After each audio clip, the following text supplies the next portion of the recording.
Welcome to MMA Creators podcast, and today we have a little bit of a mix-up because we are in studio and we thought that was the only way to celebrate after arguably one of the biggest cards of the year, UFC296. We had the pay-per-view yesterday in Las Vegas.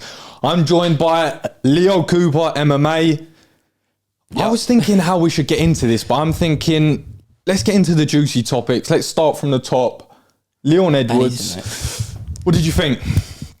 I think it was a bit of a dampener, like on the main event, on the whole card rather. I don't know, because I thought going into the sort of prelims and through the main card, it was just finish after finish and like potential fight of the year candidates, which we'll get into. But yeah, it was a technical performance, more so in the case of Leon's part. He fought the game plan he needed to fight, and Colby was just, I don't know. You know, he didn't, I mean, I'll let you get into that if you want, but I felt like he just looked alienated in there.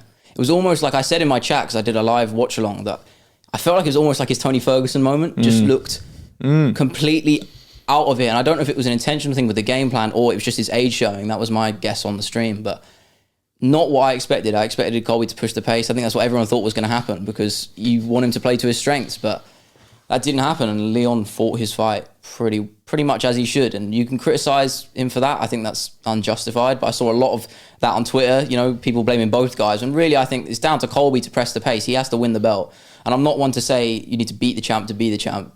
But in terms of, you know, quite literally needing to win the belt, you've got to do something about it. He was just too passive, and that was the reality of it. And Leon beat him at his own game as well in large portions.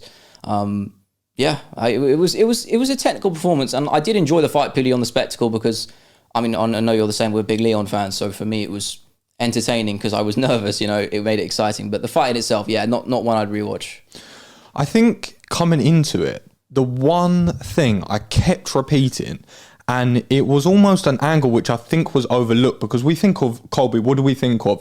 Cardio, output, volume. But what do we know of any fighter? Undefeated Father Time. It catches up with absolutely everyone. And I kept saying that coming into this because we can't ignore the statistic of 35-year-olds going into championship fights. We can't ignore the fact that he's had almost a 2-year layoff. And we can't ignore the fact that MMA is growing at a point now. If you have 2 years on the sideline, if you're coming back into the octagon, you have to show something very, very different. Because the thing with Colby Covington, there's a lot of tape. And there's a lot of people that know, including fans, including himself and really his team, he's not going to deviate too much from the game plan of what we know. He's going to show a southpaw look, he's going to show volume with the hands, which we didn't get to see, and he's going to show continuous wrestling. So we sort of know, or Leon knew what he was planning for. I think if you go back to the last Usman fight, I remember when he was walking out, I was thinking, he looks really nervous. Of course. Yeah, I thought the same going into this one as well. Biggest fight of your life. You've spoke all of this in the media. You've got everything on the line. Arguably your last chance. 100% right to be nervous, but you could see it across his face. And he started slow in the last Usman fight, and he started slow again. And if you're going into the third round behind on points against Leon, it's arguably one of the worst fighters going in there against. I think he definitely looked... It's easy to say. We can sit here and say, he looked a little bit gun shy. He looked a little bit nervous. Leon Edwards switched both stances. His footwork was incredible. He was cutting every single angle off. Yeah. He was showing him teeps down the middle. He was stinging him with left hands. I don't even necessarily think it was just Colby being old and terrible. No, it was both, for sure. It was a little mixture of both. And I think Leon gave him so many looks early. Yet, yes, for the average fan watching, we didn't see anything crazy. But when you're in there and you're getting so many things overloading your brain and he just froze up. And I think now we're seeing that second level of Leon where he's got the belt, he's got that confidence. Just growing. And he's just growing. Yeah, I think that was the most impressive thing. And what I will say on that as well is because I saw a lot of discourse online regarding Leon and how he won. And obviously it wasn't the most entertaining fight, let's say. But that's us sitting at home on the sofa wanting... We're quite literally armchair analysts right now. We are. Are. I'm a plush armchair analyst. I've actually got my leg cocked with this nice plush sofa, criticising fighters. Well, I mean, we can do that. There's no shame in that. But my point is, it's easy for us to say, okay, you have to fight this way, you have to fight a certain way, we want to see this. And in truth, I thought he was going to be more aggressive, and he was. It was just intelligent aggression. Yeah. It was the footwork which was good. Cage control. That was my big thing. The cage control. And I'm sitting there thinking, yeah, us greedy, ignorant fans screaming for blood. We'll come on to the blood in a second because we actually saw a live murder on the card. But my point of it was that man is fighting for so much more than entertainment of the fans. He's not Colby Covington. That's maybe why Colby Covington's in the position he's in. Leon was calm, he was composed, he was collected, he executed a game plan to a T in the highest magnitudes, in the most eyeballs, the most pressure, the most build-up going into a fight. And he had his family's name, his legacy, generational wealth, pay-per-view points, another go at the belt, all of these factors, and he went out there and performed like that. I genuinely, yes, it wasn't the most entertaining, but in terms of the mentality, it was one of the most impressive performances I've seen, just because of the precursor going into it. Yeah, and for me, I think when you look at that fight, I always said that was probably his hardest test in that division. I think stylistically, because he's so well-rounded, he matches up against anyone in that top 15. I think he does pretty well, except from a guy like Colby, if he fought his game plan, of course, which he didn't. So I feel like that's a big hurdle for Leon, irrespective of where Colby's trajectory is now. I think it's probably on the decline. That win, I think, is a very good win. I think it's a good feather in the cap. I think the only other guy in that top 10, top 15 who's going to even contest for the belt there is Shavkat, or maybe you're looking further down to Islam. That's probably his hardest test. I think stylistically he matches up perfectly with everybody there. He is in his athletic prime. I feel like we're entering a new era in the same way we saw with Usman. I think it was was it the Burns fight or the Masvidal fight? One of those two, but it kind of stamped down his authority, and I feel like we're seeing Leon do the same thing. I just don't see anyone taking the belt of him anytime soon. I thought it was a clinical performance. That pull counter, every time that landed, was so clean. As well, the leg kicks, the teeps as well. One thing I will have to really criticise, though, I absolutely hate, you probably felt the same way, was the commentary at the last round. It was the most switched up thing I've ever seen. They went from talking about how Leon was taking a risk with that inverted triangle attempt, by the way, which was, I thought was in, and I started going mental. Which obviously, of course, it didn't. But then immediately, about 30 seconds later, Leon's coasting on bottom because he's within his right to. He's just won 4.5 rounds against one of the best guys in the division. He's allowed to coast here. He doesn't need to work and take another risk here. He's good. He's going to defend his title. And Joe and DC were sort of pressing the idea that he was perhaps, content with taking a decision. Taking the decision, something like that, yeah. Which I thought was ridiculous. Felt like deja vu, hearing that on commentary again. He's content with sitting here and taking a decision. It was very reminiscent, super reminiscent. But it's a little bit hypocritical almost, because he went and chased a couple of submissions, maybe a bit more hastily than he probably should have. That ninja choke. Compromised position. He had to bail on that Colby. Colby was in panic stations. Yeah, as soon as someone turns their back like that, and if you know as well, when you train, like ninja choke, it's similar to a sort of Bravo, but it's a ninja choke. It comes on so quickly compared to a lot of chokes. Because you don't have arm in, so it's quite hard to finish. So Colby did well to twist out of that, but it's once you feel it, he knew, as you said, he was out there with that. To his credit, good defense, but I don't really know what positives apart from that you can really take from Colby. Even on the offensive side, there's nothing to really say. I think Leon had his number pretty much everywhere, which is what I expected to happen. I thought it would be a clinic. I didn't think it would be that dominant, and I didn't think Colby would employ the game plan he did, but it went the way I thought it was going to go, and I know you felt the same as well. We can jump to the co-main though, Pantoja Royval. I know you picked Royval. I have to take the credit and say I picked Pantoja. I didn't think he would last the 25 minutes, and credit to Royval because he started to grow into that fight, particularly in the fourth or third round. And I thought the tide was going to turn, but it was the grappling that was the difference. And they're both so high level, but it just shows you the different step up a guy like Pantoja is, because I saw someone describe him as a wet blanket, which I think is just a good way of putting it, because he was everywhere.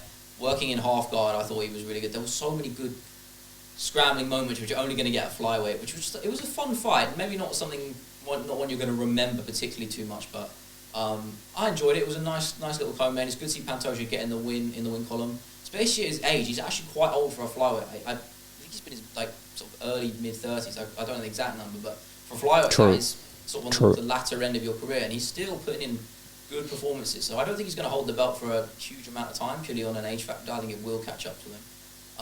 But another defense in the books for him. I'm happy. I missed that one slightly because coming into the fight, I looked at Brandon Royval's most recent win, and I thought that how he fought in that fight, a little bit more measured, a little bit more patient, let the fight come to him a little bit more reactionary, rather than just blitzing in and giving up a lot of opportunities and catching his moments there.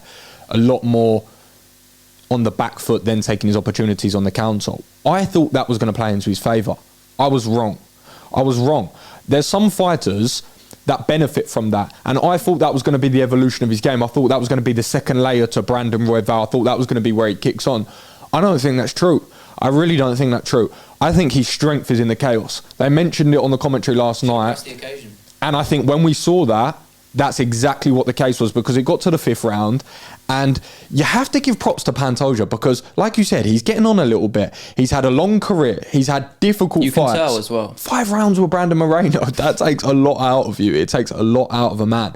And to be able to go 5 rounds and push that pace, it was super impressive from Pantoja, and it was also really smart as well, because he just done enough in moments where he was just close to losing them. Then he would get the takedown, then he would get the control, and he wasn't necessarily super active.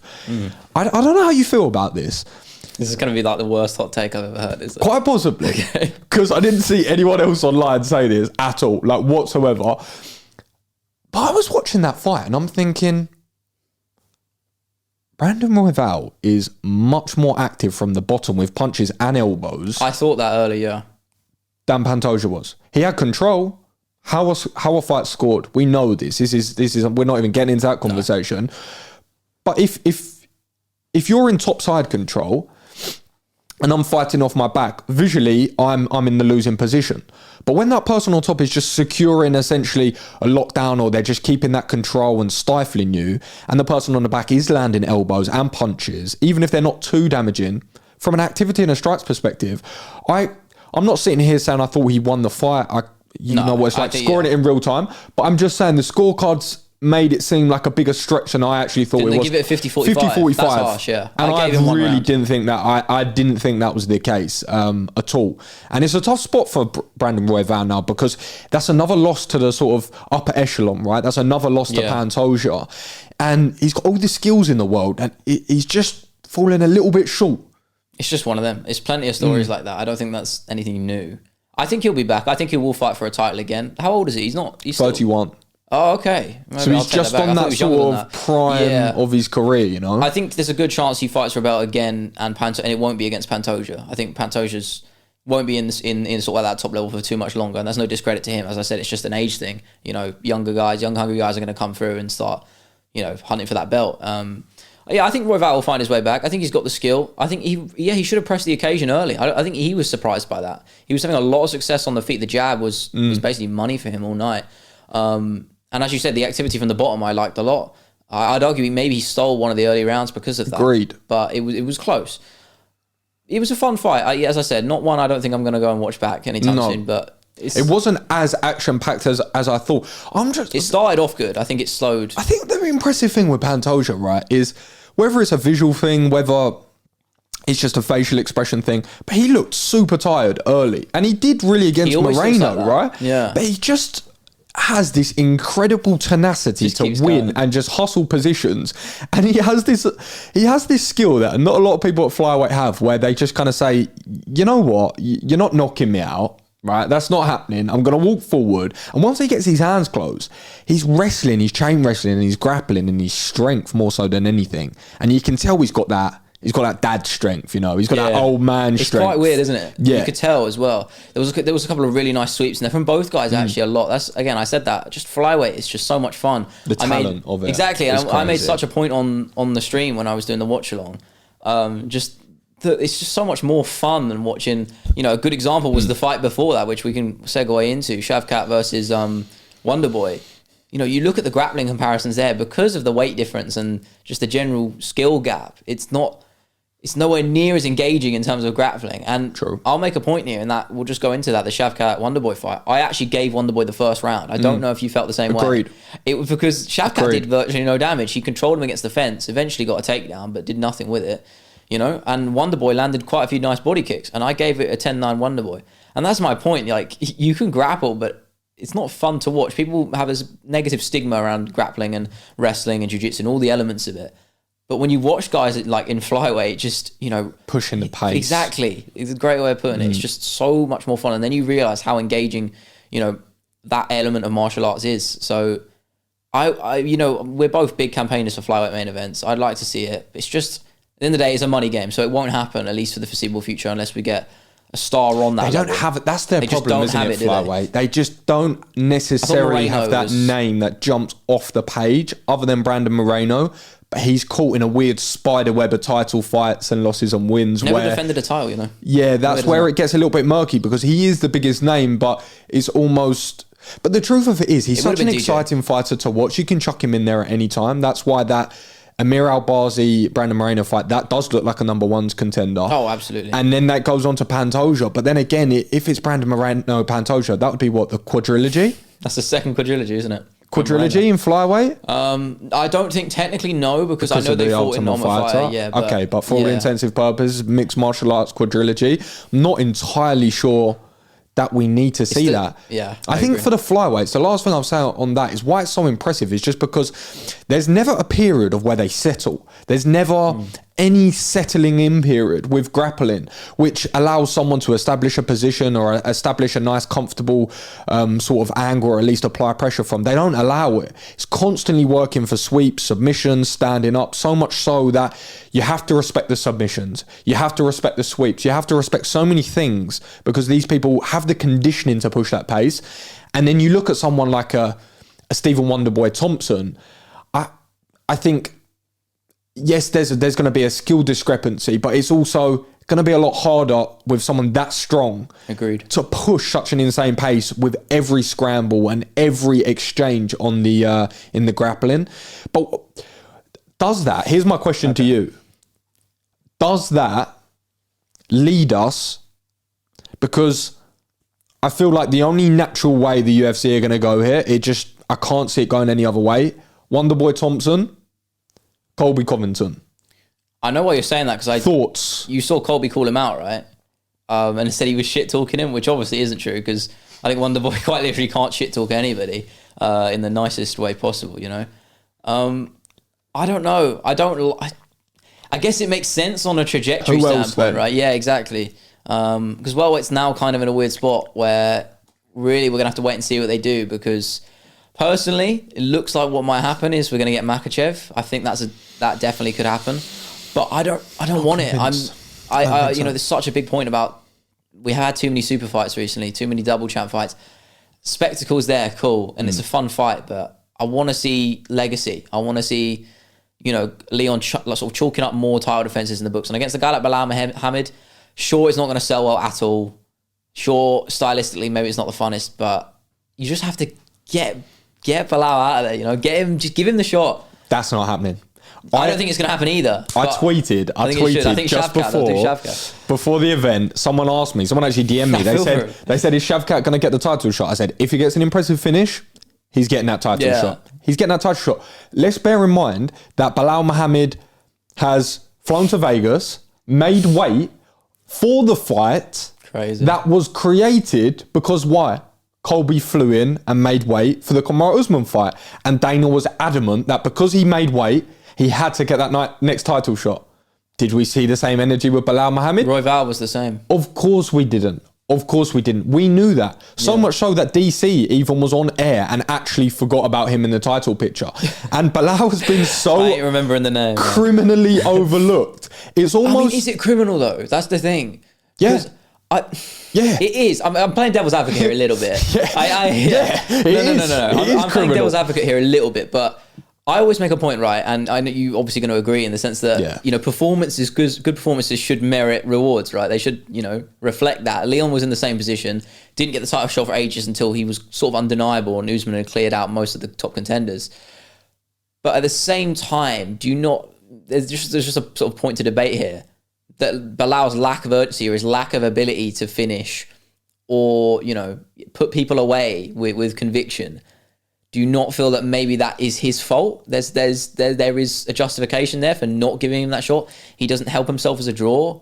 He's not able to get these knockouts. I disagree with that. I disagree with the draw bit, because I think what can you do as a draw, right? You can have the fights. Okay, so we'll separate from that for a second. We have then the character side of things, right? He does his absolute best on socials. Yeah. He's absolute best. I like his Twitter. A lot of people don't realise Belal Muhammad is one of the most active and one of the most switched on in regards to content in the game. Does he do YouTube? I don't know if he does YouTube. I think he does podcasts. But then you have to think he's on the desk with ESPN. He is always active on X. He's always calling people out. Don't call it that. He's always creating memes. He's always in public settings of where the cameras are, calling people out, making headlines. And guess what? A lot of people don't like him. But guess what? A lot of people negative farm on social media. So people don't like it when I say this. Belal Muhammad is one of the biggest draws for engagement on social media. I say that firsthand from creating Belal Muhammad content. I know it sounds crazy, but it's true. Yeah. But another man who is now is a man who is 18-0 with 18 finishes, marketable to an entire country behind him, and he has an aura. Belal Muhammad doesn't have an aura. He doesn't have an aura, and he speaks English. Shavkat Rakhmonov, not a lick of English, and an aura and a cool hat. Basically Pereira. And 18 finishes. So if we're just looking at UFC marketing mix, we've got cool hat, doesn't speak English, whole country behind him, from a crazy Russian country, and then 18 finishes in a row. But that's it. It's the 18 finishes. That's what sells. He's getting the title next. Yeah, of course. But that's my point. That's the devil's advocate point I'm making, though, right? Is do you not think, in a way, it is Belal's fault in some sense? Because he does lack the urgency and he does lack the finishes. Do you know what I mean? I'm playing devil's. I don't necessarily agree with it because, I think, as I said, I was a big Leon defender back in the day when he was getting cooked by just about every corner of the internet. And despite the fact that he had the technical ability to be a champion, and as we see, he is now the champion, I don't think Belal's going to be the same. I think part of the reason we also don't want to see that, it's almost unfortunate that they matched up before and it went how it did, because I think in many people's eyes, I don't know if you agree with this, but for me, I feel like that fight's already done. I feel like that's already settled. Everyone feels like that. I don't think anyone thinks Belal's winning this fight. So no one gives a shit. Do you know what I mean? And that's why it's so horrible, because essentially that disqualification in the first, second round, whatever it was, we saw none of the fight. We saw Leon obviously piecing out for a little bit. That doesn't mean anything. That fight could go anyway. Belal could do something crazy. Every fight's different. However, whilst, yes, that means nothing in actual logic, in every subconscious fan's head, we've seen that, we don't care about that, we've done that, Leon got to finish. Like, I think you people can't tell me forget the you're result. excited for that fight, though, are you? No one is. Exactly. No one cares about that fight. But that's the reality of it. But let me tell you this, right? Let me say this. I'm watching last night, and this is a conspiracy coming out of me here, and I don't usually get into the conspiracies. I don't think this is a conspiracy, to be perfectly honest, because I saw a lot of people sort of echoing the same sentiment online. We look at the build-up with the UFC, with obviously Colby and Leon, right? And I'm not saying the UFC are never going into people's dressing rooms and saying, you need to say this, you need to do that. That's not said. No. Subliminally, that's implied. To say certain outlandish things, because guess what? We've seen it rewarded. Oh, of course. So subconsciously, you're just sort of interweaving that idea into fighters. We've seen that over the years, right? And none more so than with Colby getting the title shot after what he definitely shouldn't have done. So we've got that. And I'm starting to think, when people saw that WWE merger and there was this whole push of, are we going to see more of a I was thinking, don't entertain that. I don't think that's going to... We don't know. But I've now changed my stance on it drastically. This is because the UFC has become more WWE than I believe it arguably ever has been, and I think they're leaning into that more than they ever have been. Let me explain. Yeah. We then had the Dricus du Plessis, Sean Strickland matchups, right? They know exactly what they're going to get out of a guy like Sean. What do? I don't care if they said it was a mistake. It wasn't a mistake. Of course it wasn't a mistake. They sit Sean Strickland next to Dricus du Plessis. You're telling me that was a mistake? No, of course not. 100% not. What happens? They get a brawl, and more than that, what happens? We get perfect, on the shot, on the money, very convenient, isn't it? Footage at the end of the broadcast. Not saying, we've had a terrible altercation, unfortunately. No. we've got a beautiful little narrative and a soundbite here. Yeah, exactly. Let's that is going straight in the promo footage. Let's run the promo. Those fight previews in like the week build up, UFC Countdown, they're going to be all over that. That clip is going to get replayed. They're already made. And my point is, they're leaning into the MMA, WWE way more than they ever have. And I believe now that the UFC, of course, they still are the signature brand with fighters, name value, the belt means probably arguably more in anything else. But now they're leaning into that angle of being that entertainment business so much more than I believe we've ever seen before. And I really feel like they're sort of propping these events up to be sort of taken advantage of. Yeah, I saw someone... Am I crazy? No. I mean, you're not crazy. I just think whether it's a good thing or a bad thing, right? Because I saw on Twitter, there was I can't remember the journalist's name, forgive me, but he was debating how it was one of the most sort of strangest and kind of disappointing fight week build-ups in a long time, purely because he feels like he's losing touch with what the company and the sport represents is now. That might have been him. I can't remember, but he said he was something verbatim, losing touch with what the sport is and how he feels about MMA in general, because it's not what it used to be. And you can talk, maybe that's an old person's way of thinking, but I think there's a valid point there. I mean, ever since McGregor came in, I say this in my videos all the time in my scripts. I sort of bring up the fact how just the fight game changes, and since McGregor came in, everything's different. And it will be like this for a while. I don't think this is going away anytime soon, because at the end of the day, it's a game of money. And you earn money by selling pay-per-views, and to sell pay-per-views, you've got to attract the people. So being a personality and playing these villains like Colby is doing and Chael used to do, all these people, at the end of the day, it puts people in seats. And Dana White loves money, and he can save face and say all these things as he has done. Money. Exactly. Mr. Krabs. Yeah. Money. But he can say all these things like... I love doing that way too much. Yeah. Money. It's going to sound good on the mic too. No, but the way he said on the post-fight press conference, or the post-fight interview thing, he was trying to save face, as he always does. But, he can say all these things, but that's not the way he feels. He weren't happy about Colby, though. You don't think so? Did you not listen to him? You really, that single line, whether you agree with it or not, in the press conference, probably sold about 100. Okay, I'm exaggerating. 100,000 pay-per-views. You know what I'm saying? You really think he doesn't care? He is laughing his way to the He loved that element of it, don't get me wrong. And he even referenced that the pay-per-views went up 25%, because they're the scumbags that we are. They went up 25% when that press conference happened. There. Jesus Christ. When that press conference happened, the global sales, pre-sales of the UFC, right? This is a crazy statistic. So as the press conference is going on, as soon as he said that sentence, the pay-per-view sales globally, not just in Europe, not just in America, globally went up 25% on pre-sales.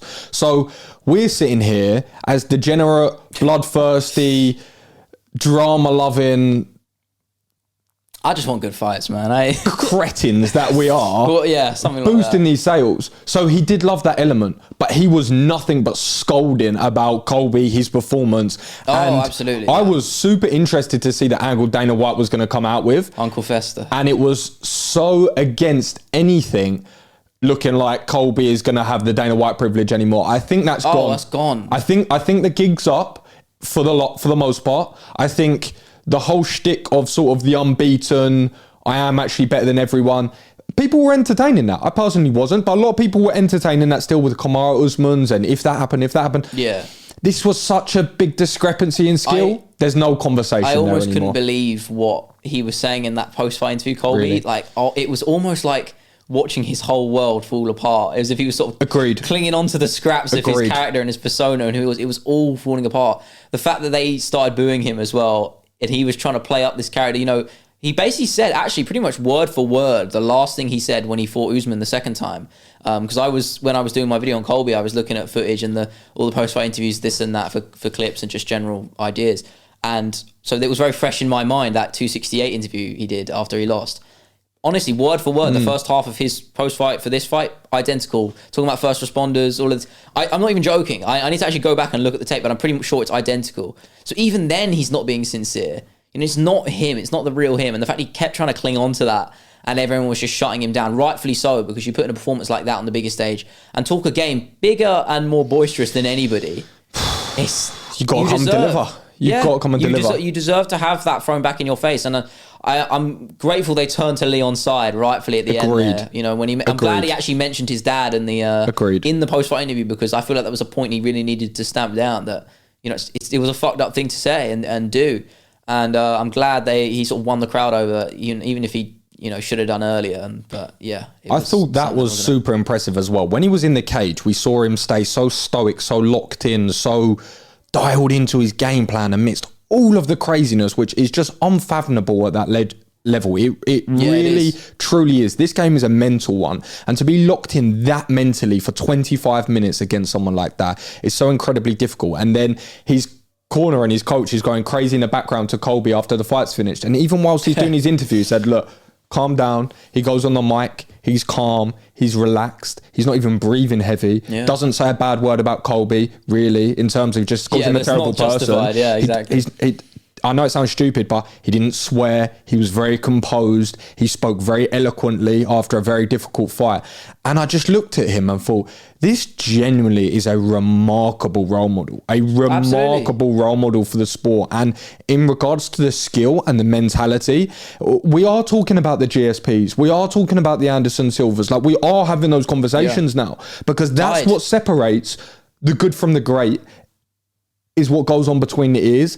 And Leon has shown time after time, whether it's in the 5th round needing the comeback, whether it's his family's name's been on the line, that he can be composed and go into that. And I thought that was super impressive. And I was, like you touched on, I was happy that Dana came out, and I was a little bit worried that he was going to sort of say, oh, it was this type of main event, and I would have liked to see. Yeah. There was none of that. No, I'm glad. There was absolutely none of that. And I know that sounds stupid, but ultimately whatever he thinks is the most important thing for this company and what someone's careers is going to look like, right? So I was really happy for that. And just coming back on the last thing I'll say about Colby on there is, what happens when you've got nothing else to cling on to? You go to the cheap points, right? You go to the first responders, you go to the Trump, and guess what? Trump's leaving the exit as he's even finishing his speech. Crazy. So he's there talking about first responders and Trump and how he was rigged in his election. He doesn't care about that. He's off. He's not even associated with him anymore. So like you said, we're sort of seeing Colby's act. We're seeing his skill level. We're seeing his competition melt around him. It's poetic, man. And guess what's left?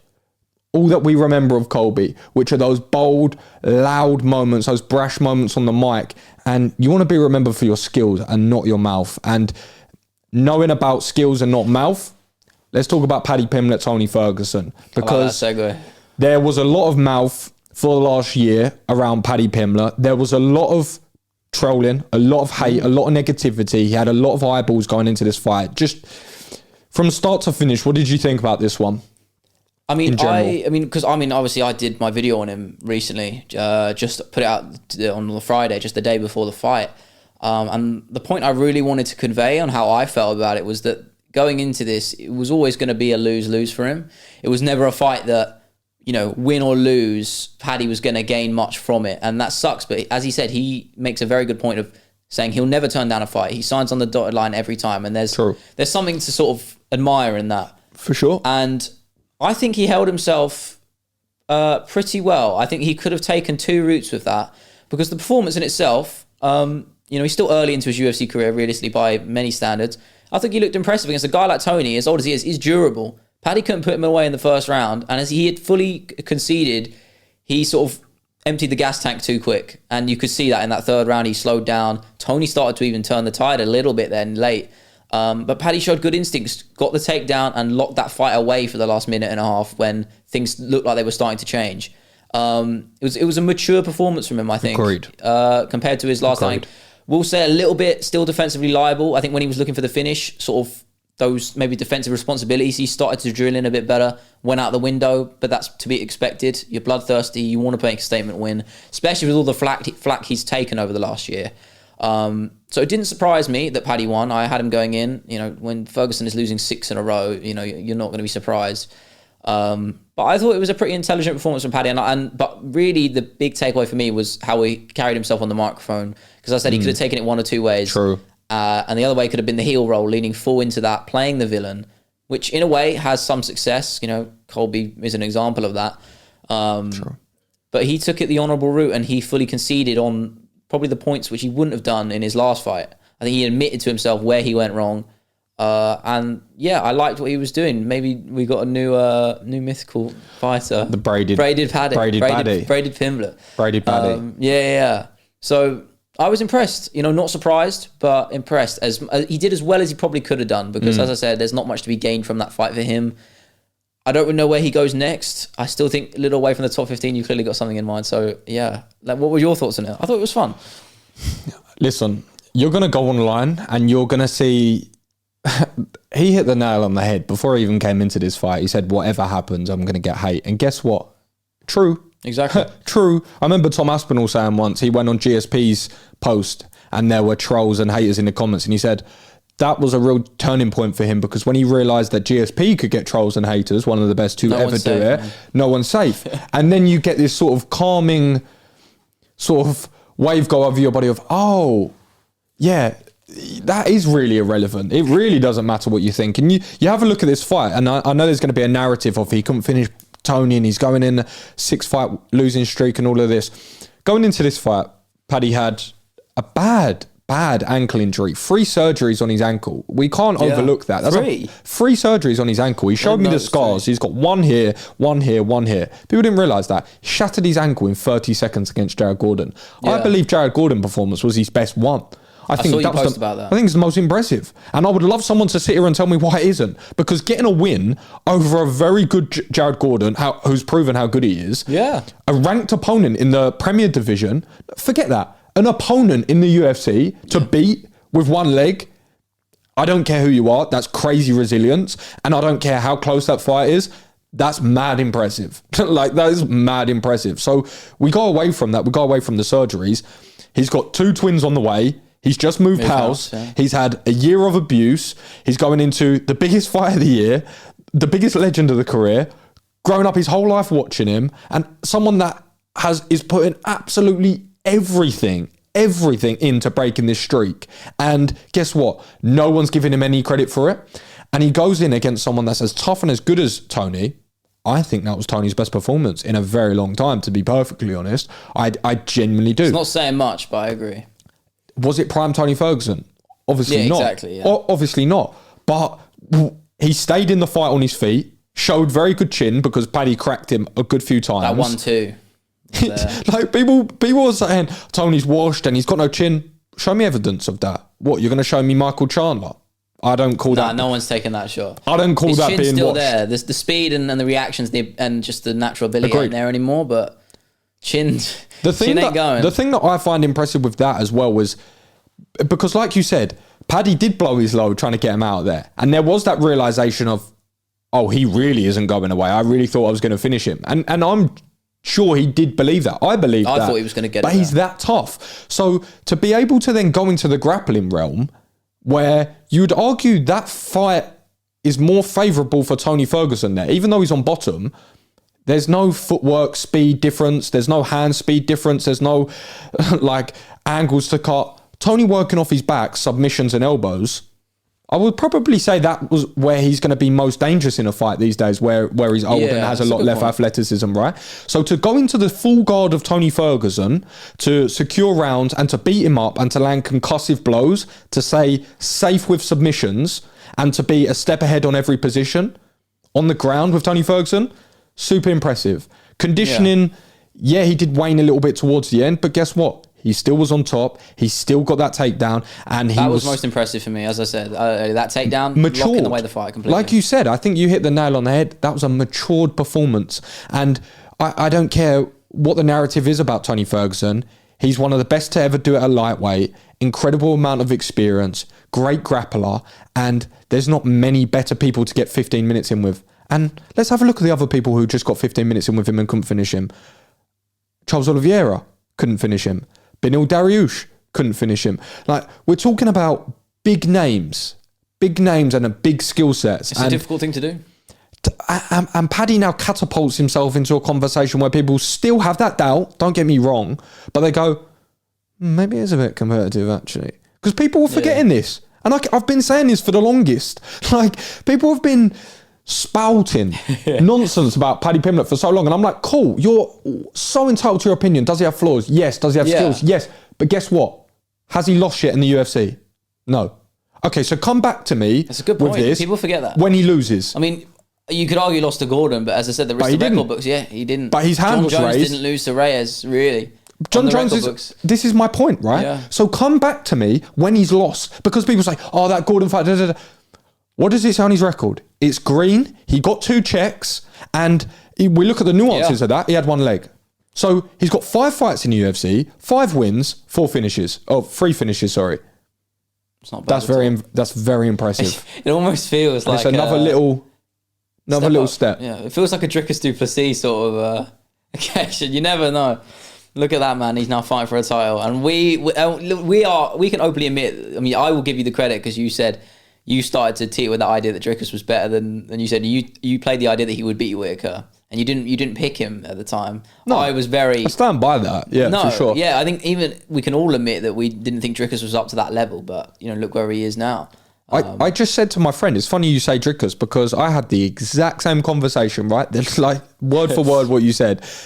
He was saying something about Paddy, and I said, hold up. This year, we went into a title fight with Sean Strickland and Israel Adesanya. Who was giving Sean much props going into that? Not a lot of people. We also watched this year Dricus du Plessis go with Bobby Knuckles. How did everyone think that was going to match up? Right, okay, cool. And now people are sitting here trying to tell me that Paddy Pimblett can't go out and finish a Grant Dawson, can't go out and finish a Tony Ferguson.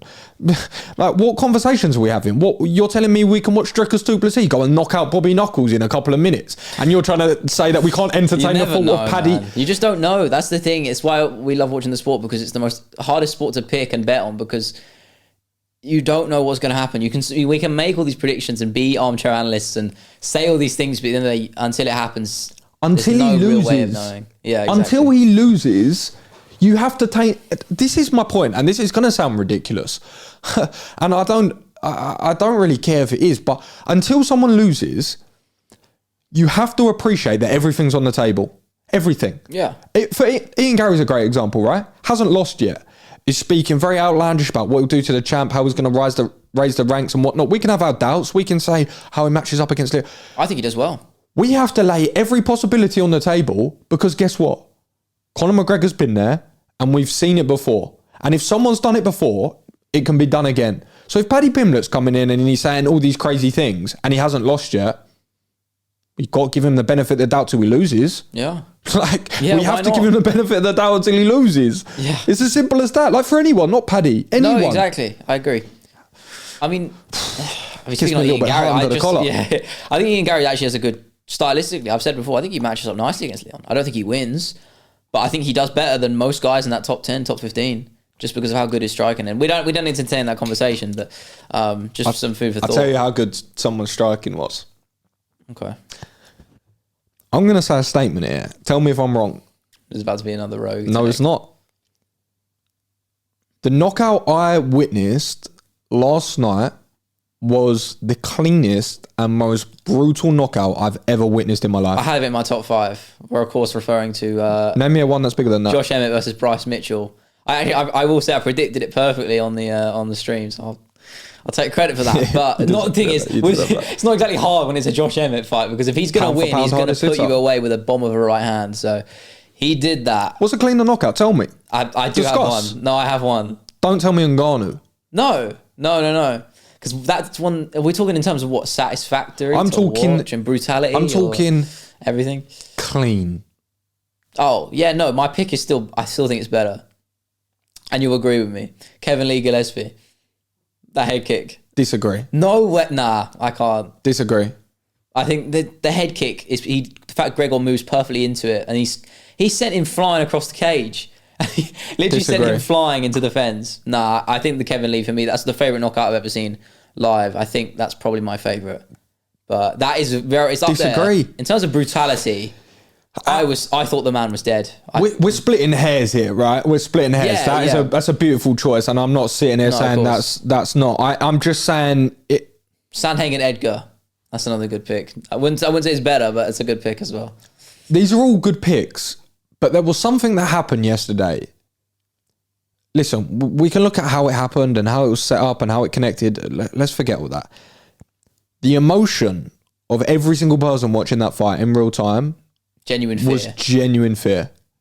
Genuine, worrying, I need to look back at my stream reaction. concerning fear. I genuinely, and I'm not saying this to be outlandish, I thought we were going to have the first death in the UFC. Yeah, I thought from it that could happen. It wasn't it was a oh. Do you know what I mean? When he landed the shot. And the seizure, well, if was it, I don't know if it was a seizure, he's convulsing. Convulsing That's on when the you know floor. it's fucked. When you see stuff like, I can't remember the last time that's happened. Actually, there is one. I don't know if he was convulsing, but when Benavidez just screamed when Figueiredo choked him out, knocked him down and choked him out, and he woke up and screamed. That was pretty fucked. But in regards to that knockout, though, it's nasty, just though, wasn't it? I'm watching that in live speed, and this is a terrible comparison, but that matchup, it's almost like watching UFC 100, Michael Bisping, Dan Henderson, and the skill sets are almost weirdly kind of the same, right? And I'm saying to myself, or I'm saying to Bryce, stop circling to the power hand. He's arguably pound for pound one of the hardest hitters. We've said that for the longest time. We've always said that. Most knockdowns at definitely featherweight. the hardest hitting in featherweight. Pound for pound, one of the hardest, full stop. Yeah, exactly. It's like not even featherweight, full stop. So we know that he's got that power. We've always seen that's well documented. Does he have the most well-versed setups for it? I don't think so. I still think they're too one-dimensional. Relatively one-dimensional for there, and he does sort of, I think Izzy said it best, sometimes he fire and hopes, but there was nothing hopeful about that, because he saw Bryce circling into that and he just met him. Oh, it was perfect. Force for force. And the sound that made, I've Baseball never heard an audio like that from a fight. Shevchenko, Jessica I. That's the only one I could probably compare being similar. Not even close. It was nasty. You cannot come to me with Shevchenko. Have you listened to that head kick back? I don't care. Baseball bat. I think personally, I think it's the hardest sounding like connection, but maybe the mics picked it up better. I will say, great camera work, perfect angle for that knockout. I was almost happy we got it on the broadcast. As psychotic as that kind of sounds, yeah, it was something. How many times has he drilled that on the pads? Oh, just that sweet, perfect right hand, boom, placement, and just the looping power of it, knuckles perfectly on the chin. It couldn't have been. It was almost like, it reminded me of when they discover the pyramids and they actually look at the mathematician behind it and they realize it's lined up to the perfect degree to the sun and to the moon, and it's just everything is so perfectly aligned, it's almost weird. Yeah. It was exactly like that. All the stars just for that moment just aligned. And it was the most devastating, genuinely one of the most devastating ever. It's up there for sure. And that's what sort of happens if you go against a guy like Josh Emmett on short notice, circling into his power side. Nasty stuff. I mean, if you want to jump into some other fights, I mean, just some on the prelims, I thought Aldana versus Rosa is top 3 women's fights of all time. And I don't think that's hyperbolic to say at all. Gotta be up there, isn't it? That was a war. Did they get bonuses for that? They did. Who else got bonuses? They got brain trauma. Yeah, that too. That was their bonus. Broken orbitals and brain trauma. Did they actually get 50 Gs though? Do you know? I mean, they must have done. They did. That was a war. That's one of my favourite fights this year. I thought Aldana was done from those leg kicks, and yeah, I mean, she didn't acknowledge them. She just didn't care. She was like, it's not real. No, she just didn't acknowledge them. She sort of just said, listen, this hurts. I was saying to my friends, right? So we're having a conversation. I'm watching it with my friends at their place at the time. And they're saying, why is Aldana not using more of her kicks? Why is she not using more of her kicks? And I said, listen, from a logical mixed martial arts, mix all the bag up 100%. I see what you're saying, but she's standing in the pocket trading and she's landing heavy shots with her fist on her face. And just as an athlete, and they know better than I do because they compete, but if you're standing in the pocket trading and you're landing flush shots to the dome, you keep going. You're keeping going. That's a snowball effect, right?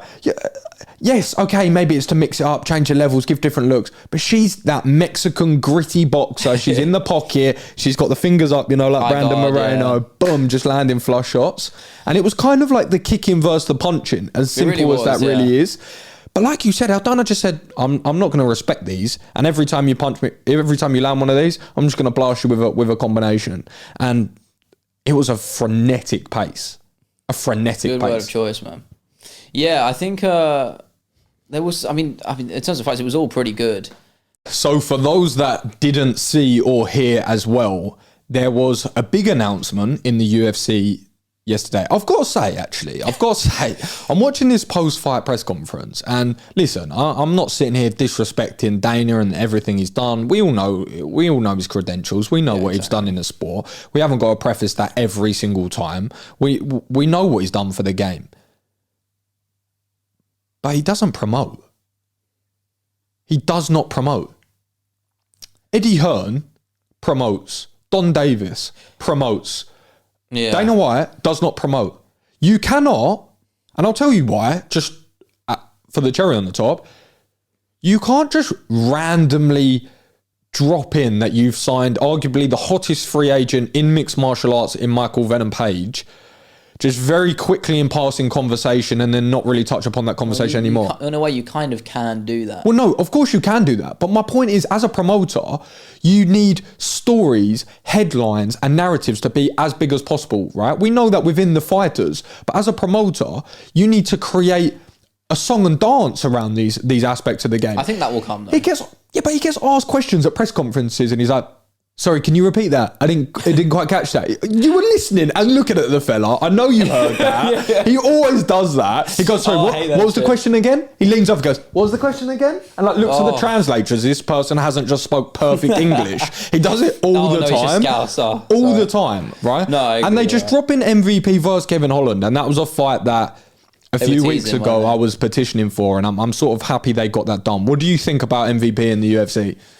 Honestly, maybe you probably don't agree with this. I'm not that arsed about it. Right, okay. Mainly because I'm not saying he's not going to give us fun fights. I think he will give us fun fights. I think Kevin Holland is probably the best matchup he's going to have in his whole time in the UFC.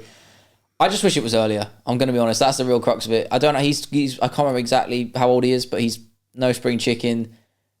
I don't think he's really ever had the all-rounded ability to fight for a championship. I think he was quite notorious in Bellator for fighting guys who were a little bit below the sort of level that he was at. So he is fun. He reminds me in a way of a guy like Christian Leroy Duncan in the sense that not in the way that in his sort of like bravado, because they're nothing like that, but they're very diverse in their striking. That's probably the comparison I'd make. And then that's the draw really in the cage that makes him fun to watch. I don't know. I feel, as I said, too little too late for me. He's not going to make a run for a title, and that's why I care. When you sign a big name, I want to see these guys go far. I don't think MVP is going to do that. I think he'll have a good fun few fights here in the UFC, gain a good bit of traction. He's got the name value, and that's what it's about. So let's just hope we get some fun fights out of him. That's the best case scenario, I think, because I don't really think he's going to go for a title, unless you think differently. But state your case if that is true, if that's how you feel. Let's not get it twisted. Michael Venom Page is certainly one of the most exciting characters. Persona may be the wrong word, but also striker, right? There's not many styles like his. There just aren't. And there's not many characters like him in the UFC. So I definitely think it's a big scout for the UFC, 100%. Because you look at that welterweight division, the Colby Covingtons, the Stephen Wonderboy Thompsons. That's a fun one. You've got fun fights there for him, right? Yeah. And what was I saying earlier about how the UFC are leaning more into the WWE aspect? I'm not saying that he's some gimmick fighter, absolutely not. No. But I definitely do believe he's been brought in for these big pay-per-views, big names, big lights. Third on the card. Dylan Dennis's UFC 300s. Don't even speak that name anymore. But big fights, big names on the cards, right? And just bring in that sort of brand recognition over from him. You know you're going to get a show. You know you're going to get fun striking. And similar to Kevin Holland, right? You know what sort of fight you're going to get. And you need guys like that in the UFC, 100%, because you need people that you can rely on to bring entertainment, bring a show, bring some audience, bring eyeballs. Yeah. And guess what? Selfishly, again, elevates mixed martial arts in the UK. He's a big star. MVP is a big star in the UK and Europe. He's always had a big following in Bellator. He's always had a very big following on the relevant cultural scene in the UK, the rappers, the movie stars, the KSI as well. People like KSI, obviously training at shoot fighters, a very notorious, very famous gym. Obviously, you've got the narrative of people like Lee Murray going back to their legends of the game. It's a very well-known and well-respected gym. I think it was a very astute piece of business, and I definitely believe there's a lot of fun fights for a guy like MVP in the UFC for certain. But I think that pretty much wraps us up from the MMA side of things. Well, I definitely think in terms of spectating, being a fan, true, you know, more so as being creators is obviously that's what we're really about. Because we have had kind of a crazy year really in the MMA world, really. If we're a bit more reflective and we look at it from maybe an angle of creators in the space, obviously as fans, we've had some big moments. We've had the likes of Sean Strickland, the likes of Sean O'Malley, the likes of Dricus du Plessis, like big upsets. Yeah, I could sit here and honestly call a million fights that didn't go the way we thought. Yeah. But that sort of leads us to, I guess, if we put that to the side and we reflect on the year as creators, when you look back at this year, right, if I were to ask you a question, do you think that you're in a spot now that on reflection, A, you believed you'd be in, and B, happy to be there? Where do you feel like you're at after this year? Because it's a long time, 12 months, but it's also not a long time. No, I will make the point in saying when I started in right at the end of September, actually, October essentially of last year. And I was doing it, balancing with my uni degree as well, my final year. And before I even made the channel, before I made the channel, so I was still in summer, before I went back to uni for my final year, and I was saying to mates, I'm going to give this a crack. And they were like, oh, well, what do you want to do? And I was like, oh, well, I'll do it, mate. And I said, I'm going to get 20,000 subscribers by the end of 2023. And that was deluded. And that doesn't sound, and I say that, but not in a bad way. It was deluded with the sense that you just got to just aim high and just go for that. And as cheesy as that sounds, it is true.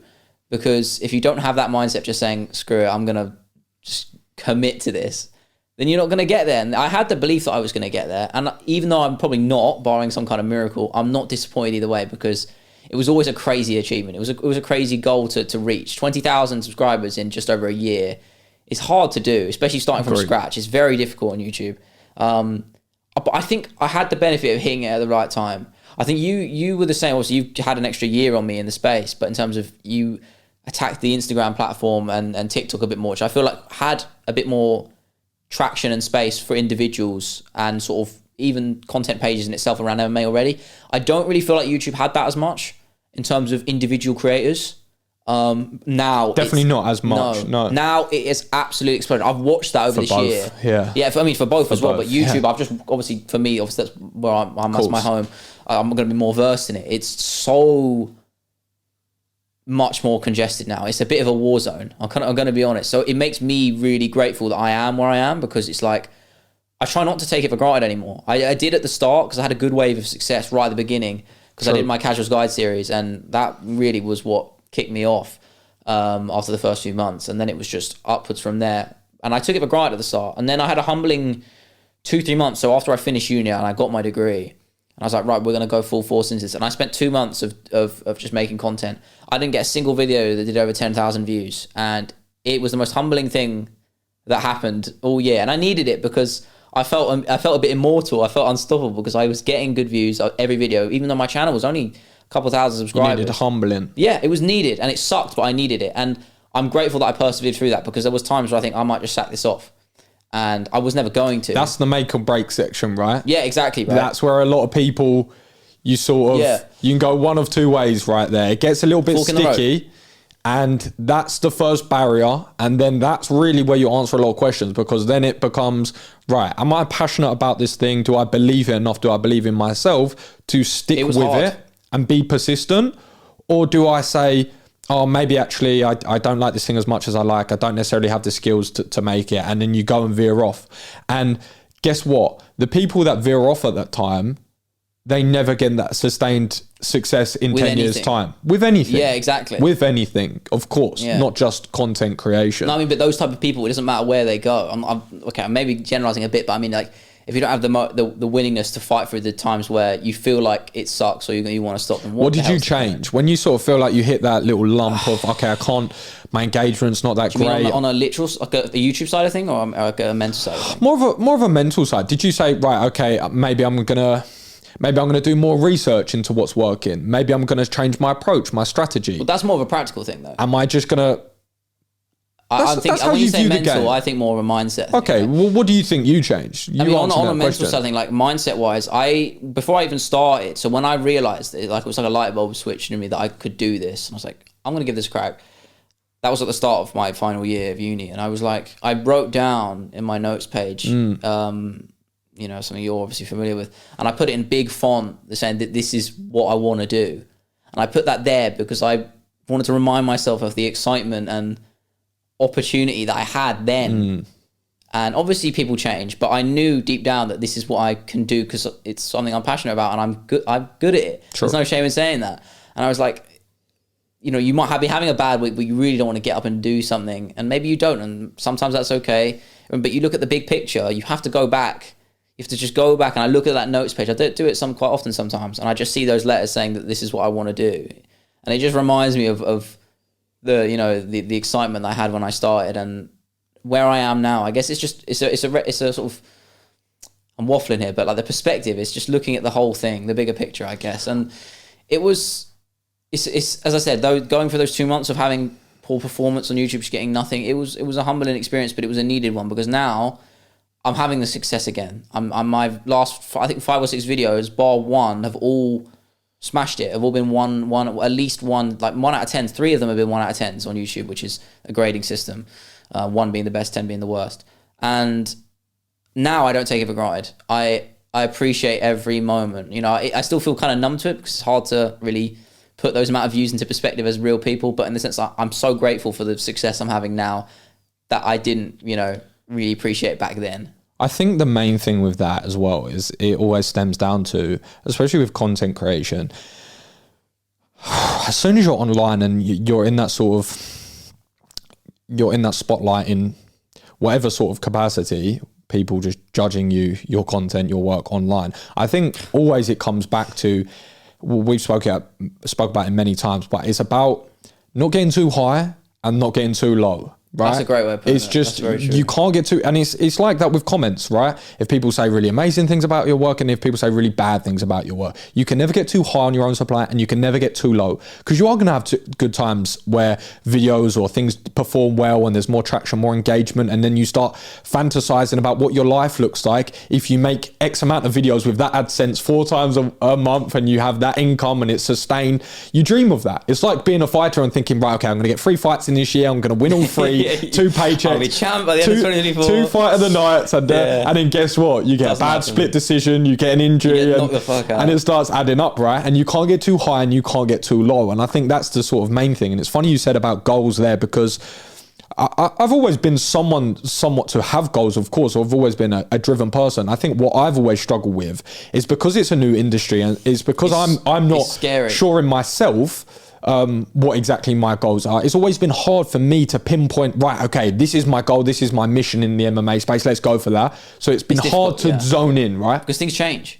You're doubting yourself or whether what you're doing is the right thing. Yeah. Not things change. I change.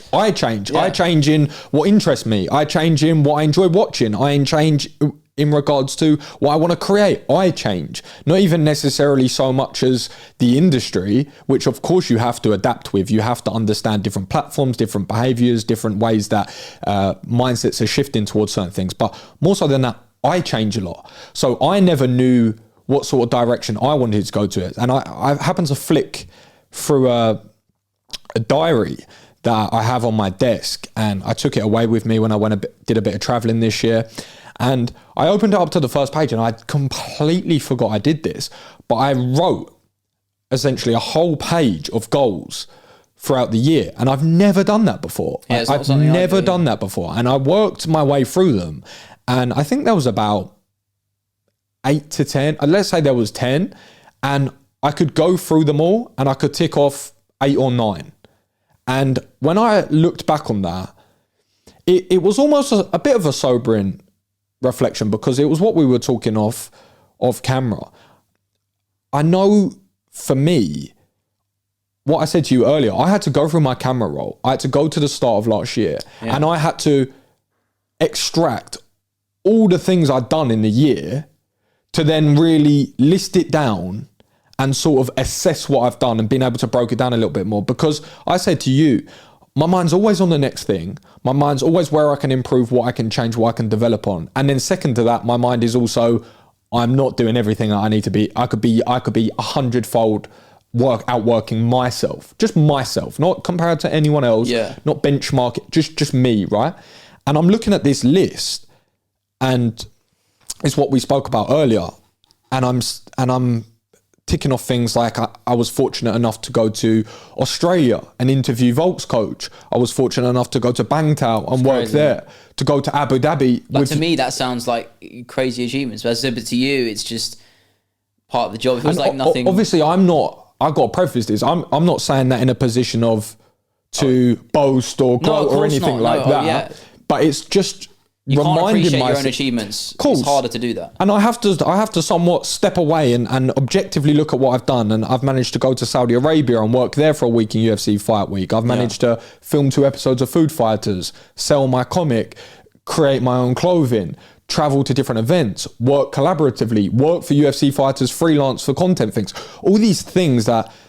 Who was that in particular? For Nathaniel. So I've been doing obviously quite a lot of work with his different channels and whatnot, and seeing a good sustained growth with that, right? So seeing a good growth with that. So all these things now that I sort of, even things like managing to interview Paddy, managing to get 2 food fighters filmed in real life, full episodes with Molly McCann, with a friend in Liverpool, and just really sort of step back and think, right, okay, now when I actually look at this, everything that I've asked for, I asked to travel the world. If you imagine telling yourself a year ago, that version of you a year ago, that you would do all those things.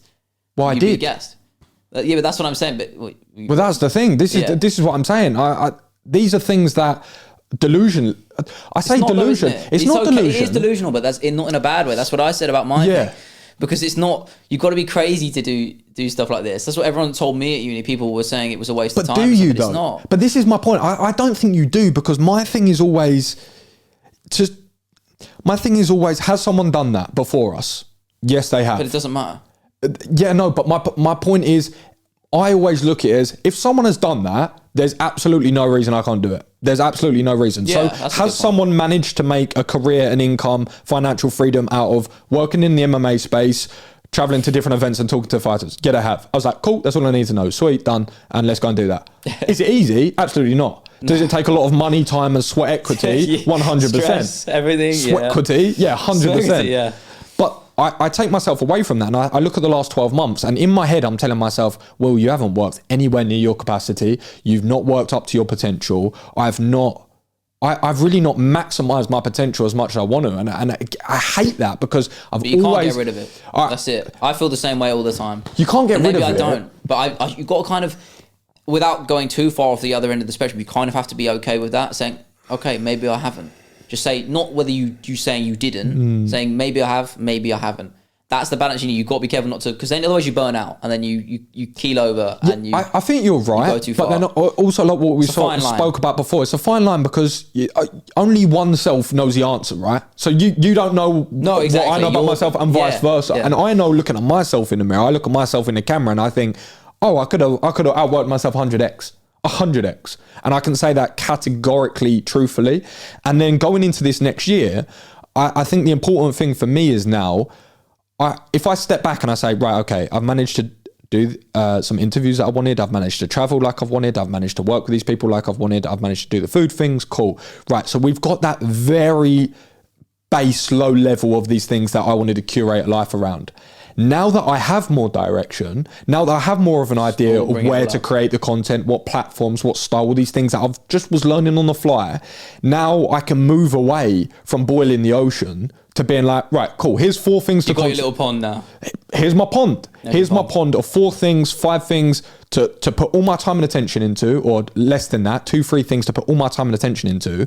And I'm just chipping away, whittling it down to, right, now 2024, I've got the 3 pillars, the food fighters, the interviews, the travel, the content. Cool, right? They're my 4 pillars. And I'm not going to go into like the boring logistics of all that. But now I can look at that and be like, right, okay, now we can go full steam ahead with that. And we can go double into that. And I'm looking at the end of 24 and I'm thinking... It's exciting, isn't it? It's scary, but it's exciting. I'm thinking I don't want to be... I want to be in whole different conversations at the end of 24. I want to be in whole different conversations at the end of 24. I do. I'm talking...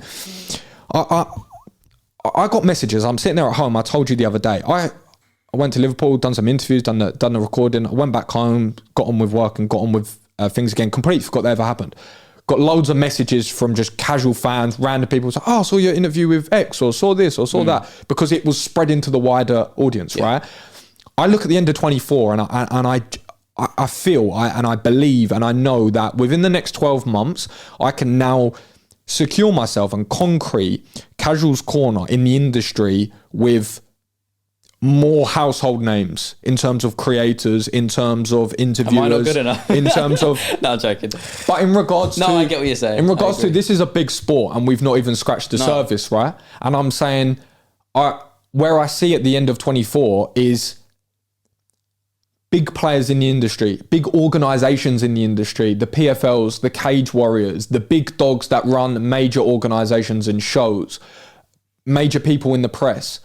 I'm saying all of these people are going to be a lot more familiar with my brand, what I do and what I'm about by the end of this year. Because now I feel like I've got a bit more of a clearer path and angle of where I'm coming into the sport from.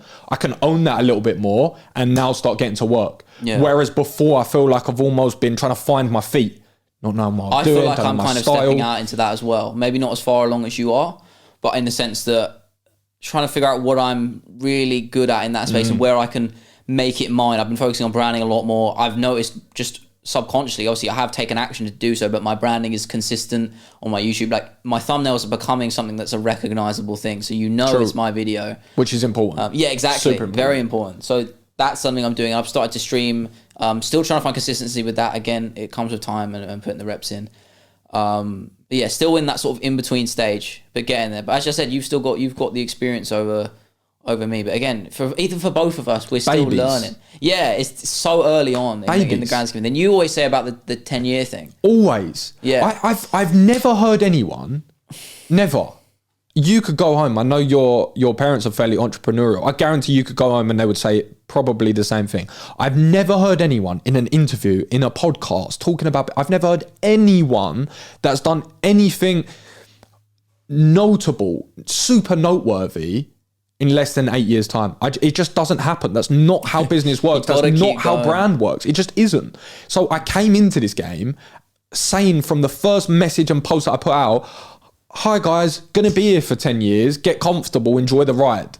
Don't really know what I'm doing, haven't got a clue. It's but so I'm gonna play the game long enough. Be, though, isn't it? This is the point, right? Because you just stay in the game. This is what sometimes people just forget. It's like, yeah, you can be confused. Yeah, you can not know what content you want to do or what angle to go. It's like, yeah, cool. But are you still on the field? Because if you are, like the classic adage of you got to be in it to win it and all that cliche stuff, true. It's very, very true. Like, if you're sitting with an account and not making anything or doing anything, well, yeah, you're not going to get many opportunities. But if you're actively trying to create friction for 10 years... something's going to stick. Sky's the flipping limit. Yeah. That's why I sit there and sometimes people are like, this geezer sounds like a bit crazy. Like, he thinks he's going to do this. I'm just being logical. Yeah, that's the delusion I'm talking about, though. It's you have to be deluded into thinking your thing is going to work, because otherwise it won't. You absolutely have to. I said without a doubt when I was at uni, when I was on 0 subscribers or whatever it was, I was getting excited because I hit 64. I remember it, just a vivid memory. I hit 64 subscribers and I was having lunch after I was at uni on campus. I made it. Yeah. And I was like, I got 64 subscribers. This is awesome. That was in November. That's a year. All intensive purposes, that's a year. Right? So it's... Wow. That's what I'm saying. Yeah, and then it's like... You have to. I had so many percent of it was a waste. I had people telling me to my face that, you know, and I won't name names or anything, and I won't, you know, they won't care because they're not going to watch anyway. But it's like they were saying, "Oh, you need to just leave it." After Matt's house, I've had that sentence, mate, and I was just like, "You don't get it. You don't get what I'm trying to do." And what has someone achieved financial freedom doing what you've done in the industry? Exactly, they have. Why can you not do it? Exactly. This is always my point. I've got MMA Guru buying his own house off of YouTube. He bought his own house? Bought his own house off of YouTube, flying to South Africa, doing interviews and things like that. Through what? Hard work. But hard work. Yeah. Hard work. You can say what you want about MMA Guru. Works hard. That man is a grafter. Chronically online. He's on lives. He's doing breakdowns. Bank, by the way. Can I just say? He's on top of every topic. My point is, in any industry, overnight, though. That's the thing. No, it's every day. There's old clips of him popping up from good 4. Well, he hasn't even been in the game that long. No, but he's had longer than us, like 4 years. He's been streaming. He was doing back in like pre-lockdown, I believe. He was when he started streaming, something like 2019. I followed him from about. To be honest, I don't really watch any of his content. When I say follow him, I'm saying like watch from a distance sort of thing. Yeah, same. But always respect and always respect the hustle. You have to respect the hustle. Mate, it's not how I would do things, but. What? I'm not going to appreciate what he's done because he's different to me. Everyone's different to me. You know, my stuff's different from yours. Exactly. But we still appreciate what each other does. 100%. And if anyone, not just in the MMA space, if anyone comes out and goes, "Oh, by the way, I sit at home and I just talk about my passion and I'm financially free and bought a house," I'm like, sick for you. Because the world would probably be a better place if more people did what they loved and got paid for it. Genuinely. Yeah. I get on the central line, I see these people look miserable as sin, scowls over their face, in suits that barely fit them, living lives they don't want to live in, caught in the monotonous day to day, and they would they would be a lot happier if they could do I was sitting in the car yesterday, right, and I had this moment of realisation. We're on FaceTime to one of my friends with... my mate's driving and I'm explaining how to cook the perfect steak in the air fryer for him, ready to get the things right. And he was laughing because he said, "You know what? I couldn't have been on FaceTime to a better person at this moment. We're just chatting about MMA and we're obviously making a steak at the same time." And my friend turned to me, he went, "Yep." He was like, "This is what Will does. Watches MMA and cooks steaks." And then my mate turns to me and just goes, "Yeah, like that's your job." And I went, in a way, it is. Like, no, that is my job. Yeah. And I said that was going to be my job because this is the thing. It's like, not to go too side tangent, but it's I always relate it back to Naval Ravikant. I just can never not. The old Buddhist wisdom about minimizing your desires.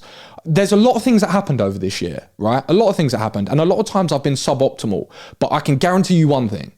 I didn't have really any desires outside of health, safety, well-being of myself and my family, the success of my business. So even when I was terribly lazy, even when I have weeks where I almost did nothing, I looked at myself. Putting something towards that. I was putting in the bare minimum, and I didn't. That's okay. That's okay. You're getting something done. That's why I said about the underachieving thing, like, or where you feel like you're underachieving. Sometimes that's all right. It's a balance thing because even if you're putting in something, you're chipping away at it. Correct. You always say about putting the reps in. That's again same analogy you can use there. It's just. You just have to keep going. Like that's what Summarising is for me as well. Sometimes I put in the bare minimum. Sometimes I woke up, I felt crap, and I didn't really feel like working. And sometimes I do very little. Sometimes days I do a lot more than others, but I still get stuff done. And for me, it's gotten to the point where it's like a habitual thing. I have to get my video out by Friday. I do it on Friday without fail. I haven't missed. I don't think I've missed an upload bar 1 week where I had an issue because my hard drive got nuked. But that's justified.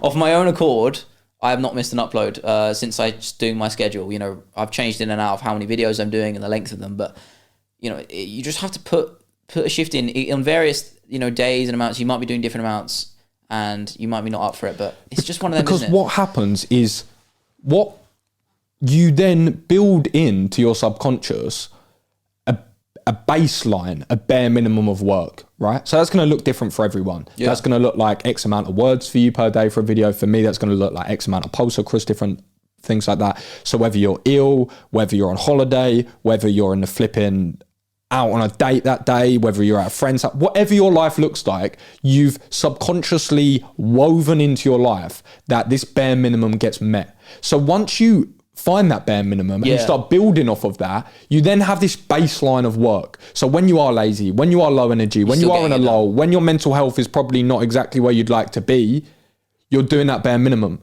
And over 10 years, that's compound interest. Even of shitty reps are still reps. And I always liken it back to gym because I can't help it.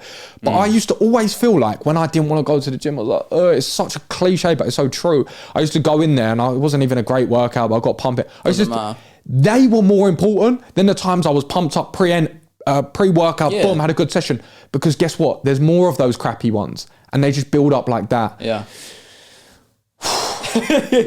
Passion. No, you're right though. I mean, yeah. It's just creating that baseline. That's really what it is. Yeah, it's something I'm trying to do with... I'm not there yet with the streams. I can openly admit I'm probably about as inconsistent as you could get with the streams as you can. I went from doing one every day for 2 weeks, then crashing and burning and realising this is not sustainable. Because it wasn't sustainable. Yeah, exactly. And then I started... Now I'm doing like 1 a week, but I did 2 a week this week. And I'm gradually just trying to find... I'm experimenting, trying to find the groove. It's something I've got with my videos down. I've locked it down. And I'm still not... I might change that. I don't think I mentioned to you, but I'm looking at maybe moving to even more long form stuff. We're talking like 30-minute videos plus, and just saying, let's not set a time frame. Let's just build the project and then work when it's done. So it's something to consider. To play with. Yeah, but I think that's something I'll expand in when I've got a sort of steadier baseline of consistency with my viewership and subscriber count, because I feel like, if you put all that effort into one video and it bombs, I'd rather not have that now when there's a higher chance of that happening. Do you know what I mean? I'd rather have this is the point. Risk, right? You're at that point where we're not far off. It's trial and error. That's what this all is. Yeah, it's true as well. It's all trial and error. I'm having good success with what I'm doing now since I switched to the 12 to 16 minute videos. Yeah.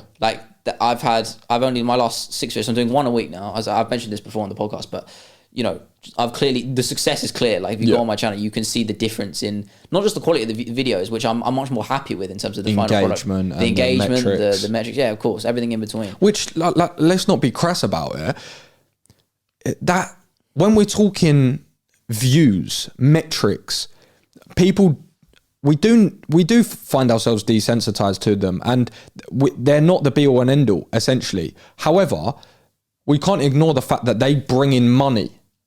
At the end of the day, it matters. The more views you get, the more money you get paid. More views I make, the more money I get paid. And guess what? When you make more money, right, you can then all that happens is now, thankfully, I've got in a position where, because this wasn't the case a year before, I'm looking through that list of things I managed to achieve. I managed to finally properly monetize my platforms, properly monetize them to a point now where I can actually create an income to put all back in the business. So now as well, when I look at 2024, I'm thinking, not only have I got a better direction, it's now I can build off the last couple of years of work with a better idea, but now I've got money to put back into it. And when you can start leveling up camera equipment, when you can start traveling more, that comes into benefit for you much more, right? Like for me, it's different. It's completely different. It's different. But again, that's your dynamic. Like you have to spend money on equipment, mics, cameras, all of that. There is that for me to an extent, but as I said, in a way, it kind of works nicely for me as well because I can just save. Also, the more, but even you look at that, and there's all a good. I mean, but you can always reinvest it. Yeah, you can always reinvest it. Yeah. There's probably different things you can outsource. There's probably sound things that you could level up. There's probably transitions and overlays that you can, all things like this, right? Just small details for that. But I think that's what's important now. Yeah, software. God, that's going to add up. All stuff like that. It's always a cost. I think that's the important thing of where we're at now. Is like if we really want to sort of be in those conversations, doing good things in the industry, big things in the industry, then you have to reinvest. You have to reinvest back into the business. You have to level it up. You have to bring content to people in contextually different ways. Whether that's traveling to places and meeting different people and upgrading the equipment, all these different things, I think it is important. But it leads me to the question of, we look at the sort of creator space, you touched on it earlier. And obviously there has been a big surge, but you look over the next sort of 12 months. What do you sort of foresee for this space really? I think we're going to see a lot more of what's already there. I mean, I'm speaking on just the YouTube context here because again, it's just my platform that I know. Of course. Everyone wants to do the same thing right now. Which is what? Not what I'm doing. It's basically just everyone wants to be the guy. Everyone wants to be the MMA guru. That's honestly. Chael Sonnen. Yeah, honestly, I think MMA Guru is better than Chael Sonnen. I don't think just as a person, he's more entertaining, and I don't watch him less nasally. Yeah, but in the sense, he's a bit more real. He's just like you feel like you could do that, And that's what we had when we had Kindle on. He spoke the same thing. You know, he got into it because he started watching MMA Guru. He wanted to go into YouTube because of him. And he's like, I think I could do that. And I like what you said. But if we just stop that there, sorry to cut you off. No, go. We see Chael Sonnen.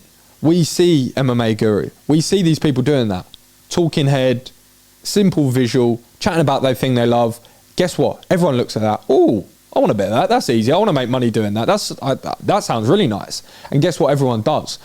And there's going to be a lot of people that encounter things like, oh, this editing is a little bit difficult. I've got to pay for this, or it's actually hard to stay to an upload schedule. Okay, people. Yeah. Guess what? Most people quit. Guess what?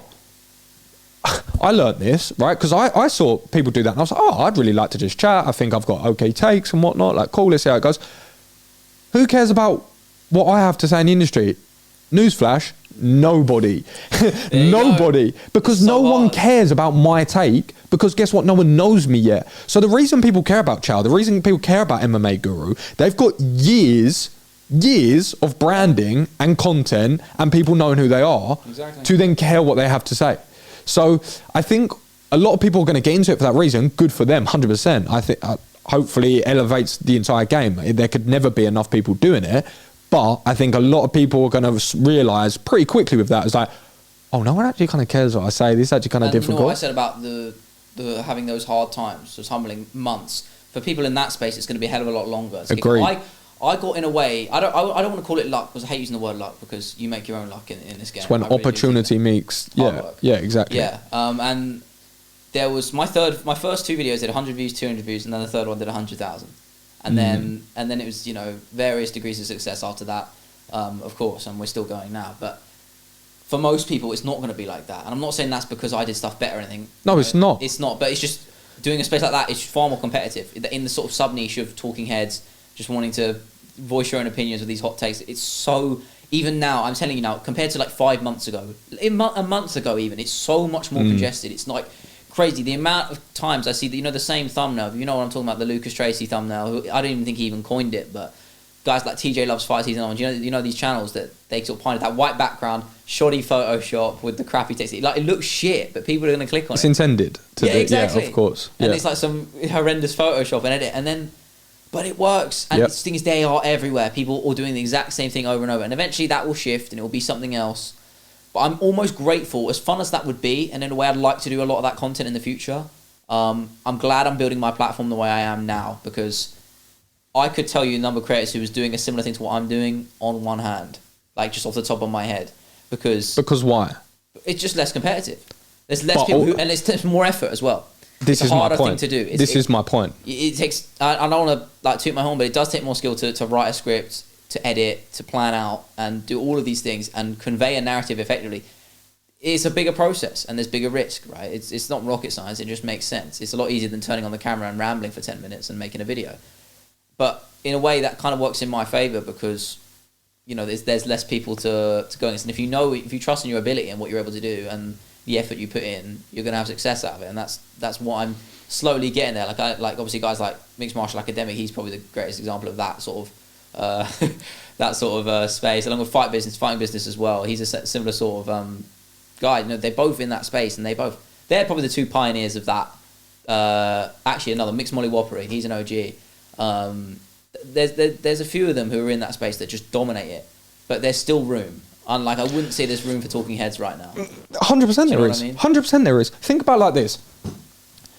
This is what I will always say. You don't need to be first, you need to be best. And people coming into certain aspects of creating content, if it's saturated, there's 100% still potential for you if you're good and people care. So if people care and you're good, you'll get views. You'll be able to make money. You'll be able to monetize. You'll be able to do all these things. Same with any direction you're going in content. If you're good enough, doesn't matter how saturated, the market is set up nowadays to benefit you. 100%. That's exactly how it is. So I think a lot of people going into the industry now, I think the mistake they're going to make, like with anything, I think they're going to look at what's sort of trending, if you like, or what people are doing, and they're going to just jump into that. But what I think people are going to miss, where are they most skilled? Where are their strengths? Where are they most going to be able to make the most sustainable content? What sort of posts are they going to be able to make that they're going to be able to do every week for 2 years at least, and not even look at their figures until they've even done that? How many people are going to make 100 videos? You know, it's more so that now. I'm like, it's not what they do, how they do it, what they make. It's irrelevant. It's more so, are you creating value? Are you doing it authentically? Are you doing it with passion? Because if you're ticking all those boxes, 100%. See what I mean? And I look at this, I ask you about the next sort of 12 months. I think we're sort of seeing an age now, or seeing a time, at least in MMA, in the content space, where creators, and I even find myself not quite necessarily at this level, but I don't know, I feel like I'm shifting towards that, where people are getting to a level now where they've had somewhat of an impact online in some particular way. They may have created an income, they may have created merchandise, they may have created different online products, or they may have just got sponsorships or things like this. But so much so now that we're seeing longer tail ways to monetize audiences, right? So for example, what that looks like, we spoke about actually the other day. For me now, what that looks like, I can now create series behind paywalls on my TikToks. I was thinking about that the other day. Which is infinitely digitally scalable. So I can create one course on whatever I like, or multiple courses on whatever I like, and say at X amount of price. And you have an audience. And I have an audience that asks for that, and it can be scaled 1 time and 1 million times. That's what I said about this. I mean, same thing, logic applying to what I said about I wanted to expand into the whole talking head stuff maybe in the future. Doing it later when I've built that audience infinitely gives me the better opportunities and higher chance of success. So for me, it was more about a timing thing. And you're right, you're saying the same thing about, you know, selling digital products, you know, doing it from scratch, you know, it's going to be a hell of a lot harder. So you're doing the smart thing, right? Building out that audience, you know, appealing to a wider market, and then being able to expand and sell what you want to sell and do what you want to do. So, because we look at, even if we flip this, right, we look at you, this is what I'm saying now, we're getting to a point where personally, and also more so people in the space, because the sport's growing and it's shifting, and we're seeing that, especially as people in the UK, because guess what now? Like what I said to you, not even that long ago, we're getting new people in the sport that are now sort of, obviously they probably know some of the top dogs in the content and stuff, but because we're local to a lot of these people that are following us, because we're more in touch in distance, people are watching our content, they're digesting us, they're seeing our every day, they're on our live streams, and we're becoming more so the pioneers of that sort of space, if you like. Yeah. So what's happening is people are like, I want to do that, I want to do that. And even for both of us, we're very much at the start of our journey. But what I always say is people, and I was like this as before as well, is we always get, we always feel like we don't have enough value to provide someone else to monetize it, right? So we always feel insecure with how much we know, because guess what? Someone always knows more, someone always does it better, 100%. But guess what? You know more than the person who has 0 subs and has made 0 money on YouTube. I know more than the person that has 0 subs. So we're not trying to appeal to people that have millions this, millions that, and try and, this is how we can revolute. No. It's like, we know our zone at the moment. This is where we are.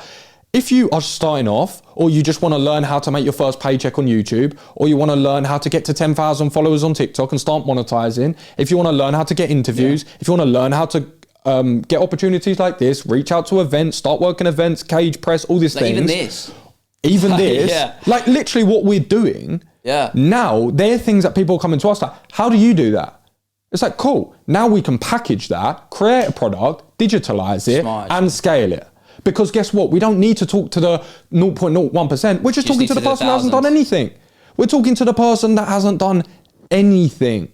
And we know 1 million times more than what they do, because guess what? We were those people, and we know the difference in the knowledge, right? Yeah. So that's where people get the lines blurred. They get a bit worried and insecure. It's like, I don't know everything to do this. And I don't, it was like when I started talking about MMA, I didn't know anything about MMA. So how can I talk about MMA? Okay, well, I've watched it for 2 years, and I definitely know a lot more than the person that doesn't know anything. So I can just talk to them and know where I sit in my lane.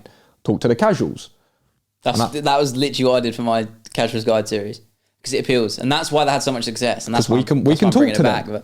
We can't talk to the Errol Houanis. We can't talk to the schmoes, because people that have been carving out their own lanes in the industry for decades and decades and decades. We can't speak to that level of success within the industries, but we can speak to our own. We can speak to what's real to us. Yeah. And now we're in a position where we can not monetize that for monetization's sake, but monetize that so that all the money can go back into this business and grow exponentially. I think it's an exciting time for us. Yeah, I think that's a good way to end it on. I think that's a good way to wrap it up. This has been the MMA Creators podcast. I think we're on episode 29 now. Very first in-person episode. Hopefully this becomes a regular fixture in the future. In fact, not hopefully, it will become a regular fixture in the future. It's a matter of when, not if. So yeah, we will see you next Sunday. This episode should be out this Sunday, I hope today, but we'll have to. And the last thing that I'll finish on actually is because even we spoke a lot about our own personal platforms. The last thing I'll finish on is when we came together and we said, right, cool, we'll do this podcast, right? I think we've done exactly everything that we've been speaking about in this podcast. We set out, okay, this isn't going to be perfect when we set up, but what's the bare minimum? Right, we can do one Zoom call a week. Right, okay, cool, we did that. Both of us, between us, either our cameras were bad, our connections were bad, audio was bad, we didn't clip it up, our channels didn't look that great, the thumbnails weren't amazing, all these different things. Week by week, we chipped away. We said, right, okay, when we hit 20 episodes, we're going to do it in person. And then we'll look to build on that and try and do one a month in the thing. It was like, let's get to 20 episodes and let's not even breathe or care about anything until we hit 20. Then we hit 20. It's like, right, okay, now let's look to get in person. Then we got in person. Let's look to update the visuals. Did that. Let's get Opus clips involved so we can now put our shorts out. And it's just slowly, methodically just ticking away, just chipping away at what we're doing. So even though this is 30 episodes, we're very much on course with everything we're doing, right? And I look at the next even year for this podcast, and I think between us both, we're going to be getting more creators on, more short form content. We need to push for 100%. More guests and really dive into the our platforms. I said, I said about making the point about using it for digital products, maximizing your audience. I said, do the same thing here. Correct. We need to use our platforms to stretch this as far as we can. Correct. Yeah, I think, as I said, that's a good way to wrap it on. Yeah, we will see you next Sunday. MMA Creators Podcast. That's Will. I'm Leo. Cheers.